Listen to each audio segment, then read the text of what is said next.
kowda Agoosto 1998 waxay ahayd markii la aasaasay Puntland waana markii ay isku tashadeen dadka haatan ku dhaqan Puntland hadda sanadku waa kowda Agoosto 2015 Puntland waxay jirsatay 17 sano sanad walba marka la xusayo sanad guurada aasaaska Puntland waxaa si weyn looga dareemaa dhammaan magaalooyinka waaweyn iyo deegaanada Puntland waxa magaalooyinkaasi kamid ah oo si weyn looga xusay magaalada Gaalkacyo ee xarunta gobolka Mudug hadaba xaflad si weyn loo soo agaasimay ayaa waxa lagu qabtay xarunta gobolka Mudug ee magaalada Gaalkacyo goobta waxa ku sugnaa xafladda ka socotay maamulka gobolka Mudug kan degmada ururka haweenka kan dhalinyarada qaybaha kala duwan ee bulshada siyaasiyiin iyo waliba mas'uuliyiin Puntland hore xilal looga soo qabtay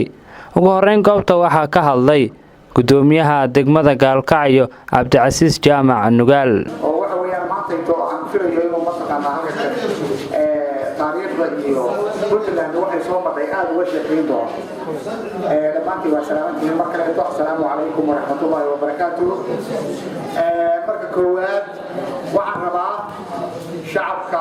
Puntland iyo ka Gaalkacyoodba inaan ugu hambalyeeyo munaasabada toddobaadka isbihii dowladda Puntland waxaan leeyahay hambalyo sidoo kale waxa goobta ka hadlay Maxamed Cali Yuusuf Gaagaab oo kamid ahaa madaxweyne ku-xigeenadii hore ee soo maray Puntland asaaskii Puntland ayaa mid ku hambalyeeyay asaaskii kaliya ma ahayn shirarkii looga waxa in lagu dhiso qaran Soomaaliyeed oo loogu celiyay Puntland hoggaanka koowaad bay ka jirtay waxa kamid ah shirkii imigranti Nairobi Kenya labada sano iyo dalka ka socday ayaa kamid ah oo Puntland ay hoggaaminaysay Puntland ka soo qaadatay bilaawayinka noocaasa oo iyadoo halka la marayo Soomaaliya ay burburtay nidaam dowladeed la aasaaso oo la dhiso oo golayaashiisa iyo shuruucdiisa u dhowyeen ma ahayn wax cayaar ku yimid ee wuxuu ahaa wax caqli suuban iyo aragti wanaagsan iyo geesinimo ku yimid dhanka kale waxaasna goobta ka hadlay gudoomiyaha guddiga ganacsatada degmada Gaalkacyo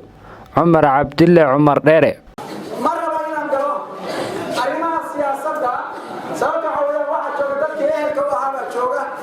laakiin maadaama uu leeyahay waxaan ku ekaanaya haddii alla idmo kaabayaasha iyo horumarka uu ka shaqeeyay gudoomiyaha degmada iyo waxa annaga nooga aadan arrinna annaga nooga aadan tahay haddaan shacabka nahay arrinna maamulka ayay ku aadan tahay maamulka waxaa laga rabaa organisation uu sameeyo inuu abaabul sameeyo inuu dadka isu keeno inuu dadka kiciyo inuu wacyi geliyo intaasoo dhan baa looga baahan yahay maamulka annagana waxaa looga baahan yahay wixii balaano la keeno dhismaha dalka ah oo ku saabsan gobolkeena ama dowladda Puntland ama dowladda dhexe sidoo kale waxaa goobta ka hadashay gudoomiyaha ururka haweenka gobolka Mudug Mamadou Yuusuf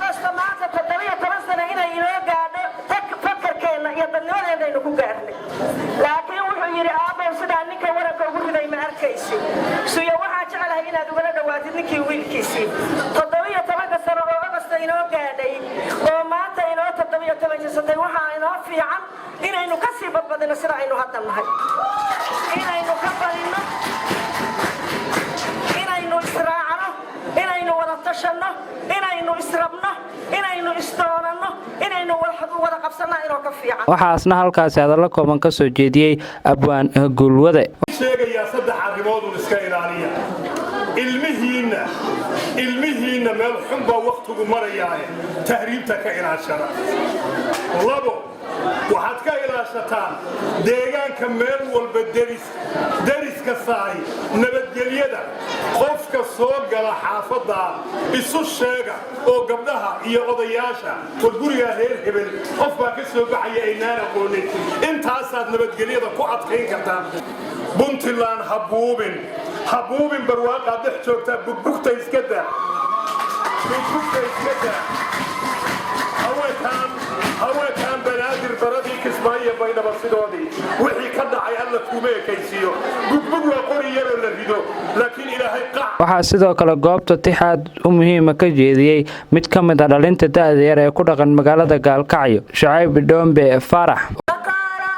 albaabka aruushaha lacagta albaabka cashuurta alihiina siiye ayaamahadaas alxamdulilah gargaradkan siyaasadaas gadaal u arkaya alihiina siiye ayaamahadaas waxaa haddaba xafladda xuska 1 Agoosto soo xiray gudoomiye ku-xigeenka gobolka Mudug Axmed Muuse Nuuryare bulshada sharafta leh oo ka soo qaybgalay xafladdan waan idin mahadcelinayaa waxaan idin xusuusinayaa inaad guulaysateen waxaa loo dhisay Puntland oo ka mid ah qodobada loo dhisay in gobollada ku dhahoobay iyo ummadda dhisatay ay gaadho nabad horumar amni dhexdooda iyo isdifaac dhibaatooyinka Soomaaliya iyo caalamka ka jira waad ku guulaysataan qodobka isaga ah amni baad haysataan horumar baad haysataan intaas kadib ayaa loo istaagay in lagu damaashaado banaanka xarunta ay xafladda ka dhacaysay